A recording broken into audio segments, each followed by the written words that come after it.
खबर है, झारखंड सीएमओ ने जारी किया नया आदेश। सीबीआई जांच से पहले लेनी होगी सरकार की अनुमति। दोस्तों, झारखंड सरकार ने एक आदेश जारी कर सीबीआई को राज्य में इस्तेमाल के लिए दी गई सहमति को वापस ले लिया। झारखंड सरकार के नए आदेश के अनुसार अब सीबीआई को किसी भी मामले की जांच के लिए राज्य सरकार की अनुमति लेनी होगी।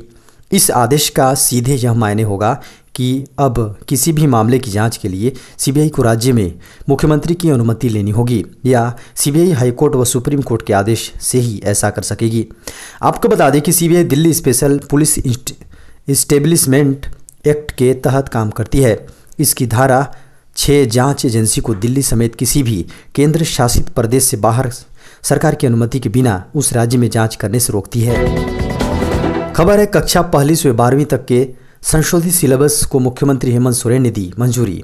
दोस्तों, सरकारी स्कूलों में पहली से 12वीं तक के संशोधित सिलेबस में बदलाव के लिए मुख्यमंत्री हेमंत सोरेन ने मंजूरी दे दी है। सिलेबस में 40% की कटौती के साथ इसमें कई बड़े बदलाव किए गए हैं।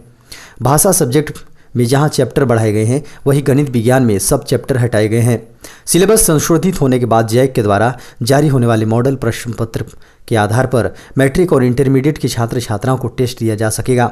मैट्रिक और इंटरमीडिएट के सिलेबस संशोधित होने के साथ ही मॉडल प्रश्न पत्र भी जारी होंगे। खबर है झारखंड की। जी हाँ दोस्तों, झारखंड राज्य के पूर्व मुख्य सचिव सजल चक्रवर्ती के निधन पर मुख्यमंत्री श्री हेमंत सोरेन ने मुख्य सचिव श्री सुखदेव सिंह समेत भारतीय प्रशासनिक सेवा के अधिकारियों ने प्रोजेक्ट भवन स्थित सभागार में दिवंगत आत्मा की शांति के लिए 2 मिनट का मौन रख श्रद्धांजलि दी। खबर है, मुख्यमंत्री श्री हेमंत सोरेन ने अनुसूचित जाति अनुसूचित जनजाति अत्याचार निवारण अधिनियम 1988 की संशोधित धारा 14 वन शक्तियों के अधीन दर्ज वादों के त्वरित निवारण के लिए रांची, हजारीबाग, धनबाद और देवघर को छोड़ सभी न्याय मंडलों में विशेष न्यायालय गठन के प्रस्ताव को मंजूरी दे दी। खबर है, केंद्र सरकार ने विश्वविद्यालयों और कॉलेजों को फिर से खोलने की दी अनुमति। दोस्तों, कोरोना महामारी के कारण मार्च से बंद विश्वविद्यालयों को फिर से खोलने के लिए केंद्र सरकार ने अनुमति दे दी है। हालांकि इसके लिए सरकार की तरफ से कुछ शर्तों का पालन करने को कहा गया है, जिसमें कक्षा में छात्रों की तादाद को कम करना, अधिक छात्रों को समायोजित करने के लिए 6 दिन ही कॉलेज खुलना, विश्वविद्यालयों में क्वारंटीन केंद्र होना और प्रत्येक हॉस्टल के कमरे में केवल एक ही छात्र को अनुमति देना शामिल है। विश्वविद्यालय अनुदान आयोग ने विश्वविद्यालयों और कॉलेजों के लिए अपने परिसरों को फिर से खोलने के लिए दिशा निर्देश जारी किए। इन दिशा निर्देशों को स्वास्थ्य और परिवार कल्याण मंत्रालय, गृह मंत्रालय और शिक्षा मंत्रालय द्वारा आगे बढ़ाया गया है। यूजीसी ने कहा कि दिशा निर्देशों को स्थानीय अधिकारियों और सरकारी अधिकारियों के निर्देशों के अनुसार अपनाया जा सकता है। संबंधित क्षेत्रों के विश्वविद्यालय और कॉलेज संबंधित केंद्र, जी हां, राज्य केंद्र शासित प्रदेश सरकारों के साथ परामर्श के बाद एक क्रमबद्ध तरीके से खोले जा सकते हैं और सुरक्षा और स्वास्थ्य प्रोटोकॉल के दिशा निर्देश एसओपी के पालन के अधीन हो सकते हैं। खबर है, आईआरसीटीसी ने टिकट बुकिंग के लिए बनाए नए नियम। दोस्तों, भारतीय रेलवे, खानपान और पर्यटन निगम यानी आईआरसीटीसी ने टिकट बुकिंग के लिए एक नया नियम पेश किया है।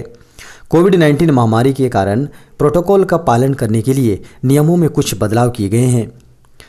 आईआरसीटीसी ने फैसला किया है कि ट्रेनों के अनिर्धारित प्रस्थान से 30 मिनट पहले दूसरा आरक्षण चार्ट तैयार किया जाएगा। पिछले कुछ महीनों से कोरोना वायरस महामारी के कारण एक ट्रेन में बर्थ बुक करने वाले यात्रियों को सूचित करने के लिए 2 घंटे पहले दूसरा चार्ट तैयार किया गया था।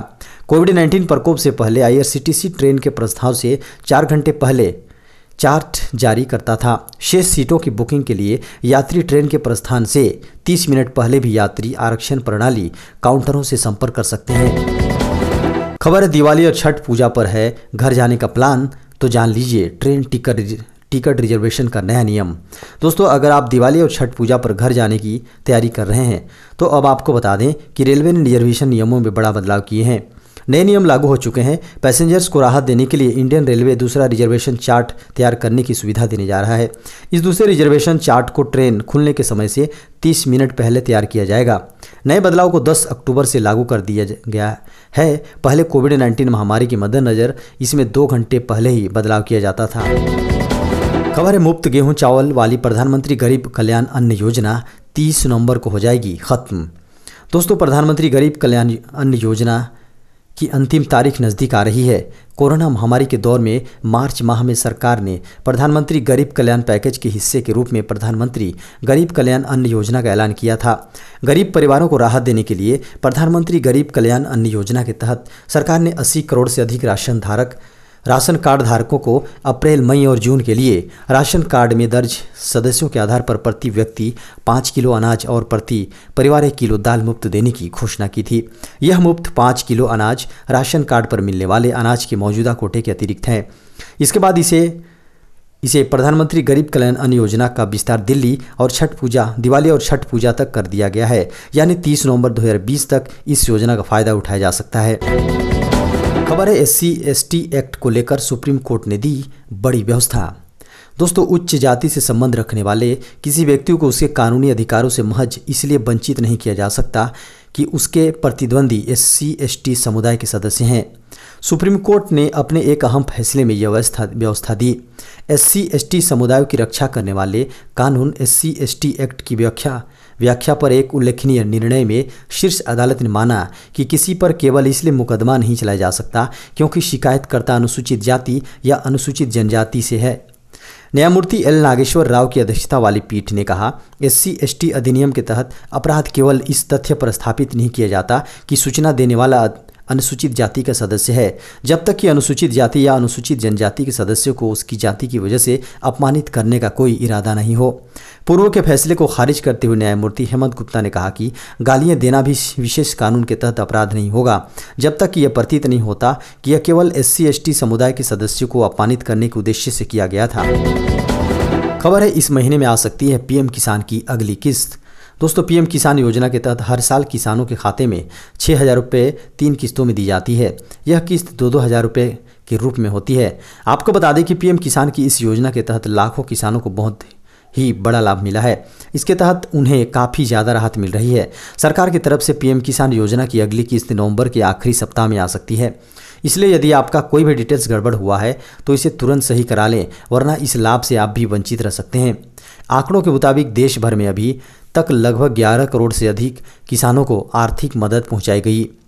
सरकार की तरफ से किसानों के खाते में लगभग कुल 95,000 करोड़ रुपए भेजे जा चुके हैं। खबर है, अब व्हाट्सएप से कर सकेंगे मनी ट्रांसफ़र, NPCI ने दी मंजूरी। दोस्तों, देश में अब व्हाट्सएप से आप मनी ट्रांसफ़र कर सकेंगे। आपको बता दें कि व्हाट्सएप को भारत में UPI based payment service launch करने की इजाज़त मिल गई है। रिपोर्ट की माने तो national payment corporation of India ने भारत में व्हाट्सएप को UPI बेस्ड सिस्टम लॉन्च करने की इजाज़त दे दी है। गौरतलब है कि व्हाट्सएप ने इसी साल जून में पेमेंट सर्विस शुरू कर दी थी, लेकिन कुछ यूजर्स को ही इस फीचर को इस्तेमाल करने का मौका मिला था। हालांकि अभी भी NPCI ने लिमिटेड नंबर के लिए ही व्हाट्सएप को मनी ट्रांसफ़र करने की अनुमति दी है, लेकिन अब कंपनी इसका दायरा बढ़ाएगी। NPCI ने एक प्रेस रिलीज जारी कर कहा कि व्हाट्सएप को पेमेंट सिस्टम के लिए गो लाइव का अप्रूवल दे दिया गया है। दरअसल व्हाट्सएप को सिर्फ इसी अप्रूवल का इंतज़ार था, क्योंकि इसने इसकी टेस्टिंग पहले ही कर चुकी थी। अब जल्द ही व्हाट्सएप का पेमेंट का ऑप्शन आ जाएगा। तो दोस्तों, ये था अब तक की बड़ी खबर, ब्रेकिंग न्यूज, मुख्य समाचार और ताज़ा खबरों की सुर्खियाँ। दोस्तों, आपसे अनुरोध है कि इस चैनल को आप सब्सक्राइब कर लीजिए, वीडियो को लाइक कीजिए, अपने दोस्तों को वीडियो शेयर कीजिए, साथ ही बेल के आइकन को दबाइए ताकि हमारे आने वाले लेटेस्ट वीडियो की नोटिफिकेशन आपको सबसे पहले मिल सके। और अब इसी के साथ हम इजाज़त दें। नमस्कार।